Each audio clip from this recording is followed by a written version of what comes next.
The setting sun cuts ribbons of red and blue across the sky. Night's on its way, which means so are the Inisisa sent to kill us. The rebels say that after I peeled back the shadows of that boar, that sin beast I called forth from myself, I passed out.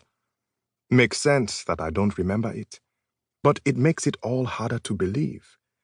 Not remembering makes it easier to question things, to wonder if it's all really true. Maybe I never called forth my own sin, the sin that turned into a sin beast that glowed. Maybe the battle at the palace was a dream. Maybe I could say the same for the Arashi that flew out of the sky and set the city of Kos, my city, on fire. Maybe I dreamed up Princess Karima's betrayal too, and bows. It's easy to wish things were different. It's hard. It feels impossible even to go back and make things better. I'm right on a cliff's edge, and valley spreads about beneath me. There's more green down there than I've ever seen in my entire life, so different from the browns and reds, of course. Whenever I close my eyes, I see those streets, and I see the jewels of Gemtown sparkling in the sun, threatening to blind you if you look at them directly. I see Kosians wandering that part of the forum where jewelers sold their wares, everyone in bright-colored robes and wraps, shouting to be heard over one another, arguing prices, examining gems, turning canes or necklaces or earstones over in their hands. Then I open my eyes again, and all I see in front of me is strangeness.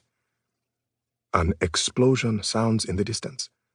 I don't even need to squint to know it's coming from Kos. It's not the continuous roaring of the Arashi, that enormous, mythical monster that had come out of the sky, drawn by the army of sin beasts Karima and her palace mages had summoned. It sounds more like a baptism, like a dahya getting demolished, a whole neighborhood quarter turned to rubble. My chest warms with anger. Things were supposed to be different. I can't believe that Karima's as callous as the previous rulers, of course. I still remember her touch. I can feel her fingers running along the sin spots on my arms and shoulders. Leaves rustle in the tree branches overhead, and I turn around just in time to see Nor leap down and land behind me as gracefully as any Kos street cat. White pupilled eyes shine out over the black cloth pulled up over her. I trained this young sin-eater once, in a forest just like this. She joined us in the battle to save Kos, and she fled the city with us when all was lost. Oga, she says by way of greeting. I still can't tell if she's calling me boss as a joke or if she really means it. I'd be surprised if she still looks at me as a leader. What's the news? No. I sit down by the ledge. She steps next to me, fists balled at her sides. She's constantly coiled now. Whenever I see her, she's ready to knock out someone's jaw or gouge out someone's eyes. It'll be time to eat soon. All right. I grunt as I get back to my feet. I should count myself lucky I got even that tiny slice of time to myself. I almost want to ask Nor to stay with me a little bit and watch the sunset, but some of the rebel mages have been making noise about airborne Inisisa.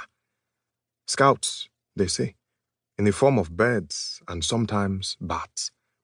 And if I were to sneak out from under the cover of the forest and one of those things were to see me, Karima would know exactly where to send her army.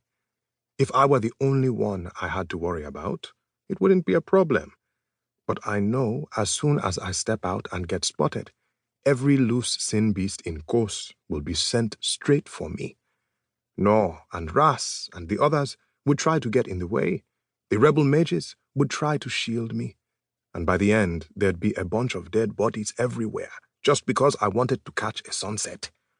Under those circumstances, it seems like not being late for supper is the least I can do. No need to make everyone's job harder than it already is.